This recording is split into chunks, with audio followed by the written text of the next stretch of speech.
ఓం నమ శివాయ నమః. వీడియోలకు పోబోయే ముందు ఫ్రెండ్స్, మీరు కొత్త వారైతే సబ్స్క్రైబ్ చేసుకున్నట్లయితే సబ్స్క్రైబ్ చేసుకోండి ఫ్రెండ్స్. నేను పెట్టిన ప్రతి వీడియో మీకు నోటిఫికేషన్ వస్తుంది. ఇక వీడియోలోకి వెళ్దాం. వ్యక్తి ఈ రాసుల వారి లగ్జరీ లైఫ్తో పాటు పట్టిందల్లా మంచి ఇది ఉంటుంది. వీళ్ళ గురించి ఏ రాసుల ఇప్పుడు మనం తెలుసుకున్నాం.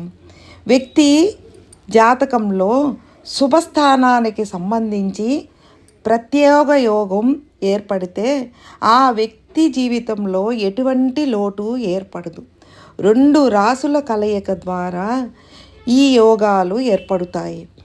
అలాగే కొన్ని ముఖ్యమైన గ్రహాలు వాటి స్థితులను మార్చుకున్నప్పుడు కూడా ఇలాంటి యోగాలు ఏర్పడుతుంటాయి. చంద్రుడు కుంభరాశి నుంచి మీనరాశిలోకి సంచారం చేయడం వల్ల సర్వార్థ సిద్ధరాజ యోగం ఏర్పడింది. దీని ప్రభావం తక్కువ కాలం కాకుండా ఎక్కువ కాలం ఉంటుంది.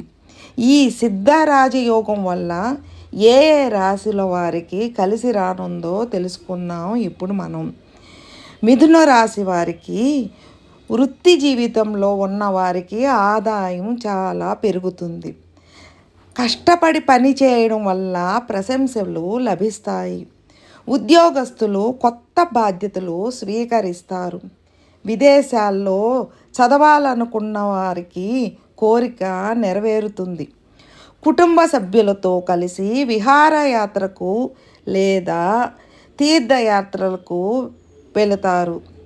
ఇక సింహరాశి వారికి ఈ రాశి వారికి ఆంజనేయుడి అనుగ్రహం లభిస్తుంది. కఠినతరమైన పనుల్లో కూడా సులువుగా విజయాలు సాధించగలరు. స్నేహితుల సపోర్టు లభించి ఆర్థికంగా బలపడతారు. మానసిక ప్రశాంతత కోసం విహారయాత్రలకు కూడా వెళ్తారు. భార్య భర్తల మధ్య ఉండే మనస్పర్ధలకు పరిష్కారం లభిస్తుంది. అంతకుముందు ఉన్న అపార్థాలన్నీ తొలగిపోతాయి.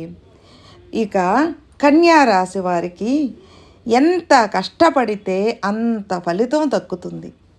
ఎటువంటి పనినైనా సులువుగా పూర్తి చేస్తారు. కుటుంబ సభ్యులతో అనవసరమైన చర్చకు పెట్టకూడదు కూడా. ఒంటరిగా ఉండేవారికి బాగుంటుంది. వివాహ ప్రయత్నాల్లో ఉన్నవారికి మంచి జీవిత భాగస్వామి లభిస్తుంది. పెళ్లి ప్రయత్నాల్లో ఉన్నవారికి మంచి జీవిత భాగస్వామి లభిస్తుంది. వ్యాపారస్తులు తమ వ్యాపారాన్ని విస్తరిస్తారు. గతంలో మొదలైన నిలిచిపోయిన పనులన్నీ ఈ సమయంలో సులువుగా పూర్తి అవుతాయి. ఫ్రెండ్స్, మీకు ఈ వీడియో నచ్చితే లైక్ చేయండి, మీ ఫ్రెండ్స్కి షేర్ చేయండి. కొత్త వారైతే సబ్స్క్రైబ్ చేసుకున్నట్లయితే సబ్స్క్రైబ్ చేసుకోండి ఫ్రెండ్స్. నేను పెట్టిన ప్రతి వీడియో మీకు నోటిఫికేషన్ వస్తుంది. రెండోది, మీకు ఈ వీడియో ఎలా నచ్చిందా లేదా అని మీ మెసేజ్ రూపంలో తెలియచేయండి. ఓం నమ శివాయ నమః.